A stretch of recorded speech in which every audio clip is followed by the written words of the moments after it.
Dorcas we na Vestine nde wabarengeye mu gihe mwari muri mu rukiko muri kurega wa mugabo babangamira. Uwiteka araturengeye. Ubu se ku birago numvaga by'ibinyoma yabaregaga ubu nta kintu Imana yabafashije. Akuye w'ibirego by'ibinyoma.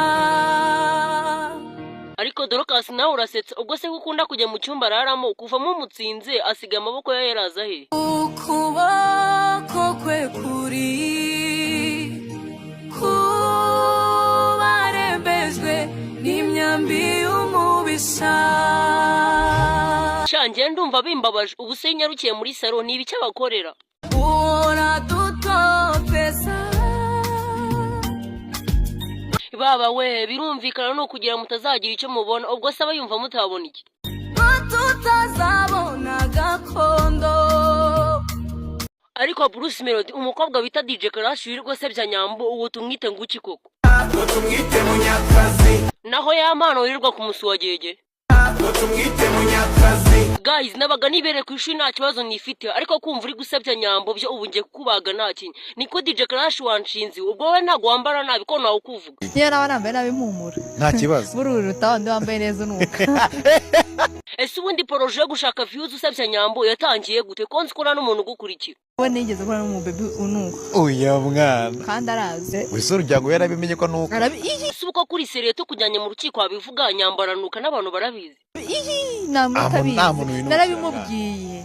Hari kabantu muri abagome ubu waragiye imbere yati nyamburanuka ko kugerageza uhindure cyangwa wavugishije indi mvugo. Nago nabwe nguranuka akoramubwiye ngo gerageza uhumure hari abantu bakuntumye nabwe kandi abantu babune ako banamuntumye hari abantu bamuntumyeho. Niko nyabureka kuvugishwa ngo hari abantu bamugutumyeho ngo umubwire nguki. Umuntu umyara abantu bamuntumyeho narambwiye ati wazamurabuye ko bimeze gutya na gutya. Ariko wenda ngiye sinapfa kubimenya kubera mba mu cyaro we mubana mu muji ubunyambo kukaranuka. Ntaganuka byo kunuka nimba ari cyo Imana sinkizi. Umusitari kandi ubwo ni mwiza dizi. Cyukishe rero. Dorcas we ko hasohotse amafoto yawe na Irene mwambaye ubusa yagukoresheje biri yashaka gukora iki. Ashaka ko tuvuze induru. Aha kuzavuze mundu.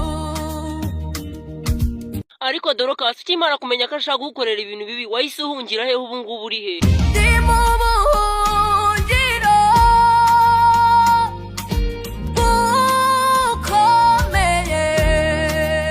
Ubusano wahungiye nagashobora kwagusanga n'undi akaguhemukira.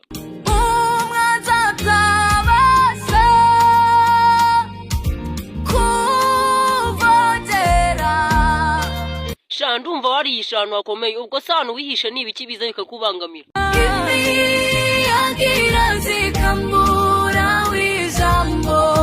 Ibindi byose bisigaye mbo ibyo gukanda amarere byo gusambanya umugore wa Idrissa ibyo bigiri simbishyigikiye. Nta kinye niko nyambo usigaye ubona abantu bose barabaye iki. Sigaye mbona abantu bose hafi okay ntago ari bose ariko abantu benshi basigaye ari abarozi. Nyambo naho aho ngaho urarengereye kubera iki cyaka ko abantu bose baba barabaye abarozi koko na DJ Karash yaba barimo. Kuko buriya ngo ishyari ni murumuna wo kuroga. Bivuze ngo Nyambo ndakwinginze agira ikintu mbwira DJ Karash bitewe no kunari kugusebya kakanya. Ishyari udafite uburozi ngo ubuhereze umuntu ngo aburye ngapfe. Ariko byo nyine gukora ikintu cyashyira nyambo hasi. Nyambo no kuntu wizera Imana ngaho mutura indirimbo no kuntu ukunda gufasha abantu. Utakurusha gusenga nakajya gutera ubwoba, utakurusha kwizera nakajya gutera ubwoba. Guys abantu Nyambo yari yabaye niyo mpamvu aje baga nta kinyana cyangwa ubwire ko noneho Pastor Claude amereye nabi Irene durire kuri YouTube in Overdone Challenge wirebera ukuntu amumereye nabi. Guys aka kanya rwose durire kuri YouTube nimugira ahandi hantu mukatira. Ibindi rero mwineranyiriza ngiye reka mbabwiye mwineranya n'umukunzi wanjye. Sinya kubigize seri.